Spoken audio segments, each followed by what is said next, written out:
What's that? Playoffs? Don't talk about playoffs.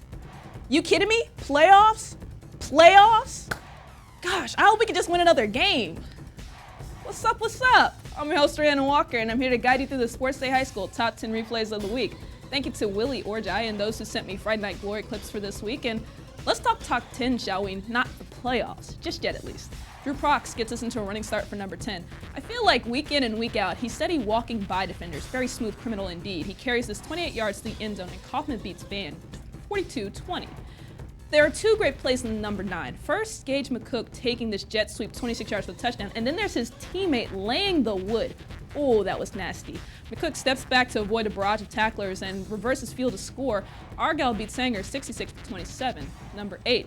Terrell's Clayton Henderson has forced to climb the pocket on this play, and just before taking a hit, he heaves it to Justin Serra, who comes back and catches it, ducks under the defender for the 49-yard touchdown. Now, I understand a cameraman who gets fooled on a running play, but that camera was just swinging. I mean, come on, guys. Serra finished with 3 catches for 90 yards and 2 touchdowns in Terrell's 27-16 win over Mesquite Petite. How is a simple screen in my top plays, you ask? Well, Allen makes it interesting in number 7. Mitchell Jonkey tosses to Lionel McConnell, and the ball gets tipped. Lucky for Jonkey, McConnell keeps the play jumping, and goes straight down the middle for the 78-yard score. And Allen would beat Plano East. Some days it's better to be lucky than good. Hey, Exhibit A in number 6. McKinney Boyd's Grant Ressmeyer is not prepared for this snap, and it shoots right by him. A disaster, right? Heck no, it's in my top plays, guys. Jeremiah Campbell alertly breaks from his route and runs up the field, catches the ball for the first down, and there's more coming from this game. Number 5. Lancaster rallied in its game against Waxahachie, scoring 22 points in the fourth quarter alone. This 20-yard touchdown grab by Omar Manning in the corner of the end zone actually put the team ahead in the game for the first time. Being a shifty back like South Grand Prairie's Darius Williams can come in handy, like, you know, when you're trying to run for a 96-yard touchdown. He literally ducked under the tackles and then turned on the afterburners. Amazingly, this was his only run of the game. Go big or go home, I suppose. Cedar Hill rolls, though, 39-28 in the game. Now, if you want to talk about a nightmare handoff, look no further than my number 3 play. The snap slips through Wall's Matt Jones' hands, and he manages to corral it and then hand it to Caleb Roach, which, as we all know, is a good idea. So he ends up breaking so many different arm tackles on this particular play. He gets spun around like a dreidel, bounces off some high tackles, but then he decides to take himself out of bounds. What a gracious thing for him to do. How nice of him. And all in all, Rockwall defeats Garland, which scored 22 points in the second half, 44-34, to go on undefeated for the second time in district for the second consecutive year. Hey, not bad, you guys. And we're going to number 2. Is there anything Denton Geyer's Sean Robinson can't do? Well, in number 2, we answer that question.